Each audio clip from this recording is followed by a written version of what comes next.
အားလုံးပဲမင်္ဂလာပါဒန်နီတေပြတွေမှာဖြစ်တတ်တာလေးကိုရှင်းပြပေးခြင်းလို့ပါအရှင်မတယောက်ကဒန်နီကျိုးလောင်သွားလို့ဆိုပြီးတော့ကျိုးအသေးလဲပြီးတော့တုံးကြည့်ပါတယ်တိတ်မကြပါဘူးအဲ့ဒီကျိုးကလည်းပဲထပ်ပြီးတော့လောင်သွားပါတယ်ဘာဖြစ်လို့လဲဆိုလို့ရှိရင်ဒန်နီအိုးအထိုင်ကြောက်မှာဒန်နီအထိုင်ကတန်ကြီးတွေလည်းတက်နေပါတယ်ပြီးတော့လောင်လဲလောင်ထားပါတယ်အဲ့ဒါကြောင့်ဒန်နီအထိုင်ကိုပစ္စည်း quality ကောင်းပြီးတော့ကျွေးပါတဲ့ဟာလေးကိုအသစ်လဲပေးလိုက်ပါတယ်အဲ့လိုအထိုင်လဲကောင်းပြီးတော့ချိုးကောင်းတာနဲ့သုံးမှာရေရှည်ပိုးပြီးတော့သုံးလို့ရပါမယ်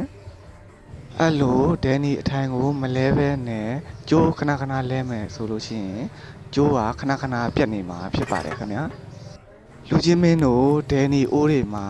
အထိုင်တွေတန်ကြီးတက်နေလားလောင်းနေလားဆိုတာကိုစစ်ကြည့်လိုက်ပါဦးเนาะအားလုံးကိုကျေးဇူးတင်ပါတယ်ဘိုင်ဘိုင်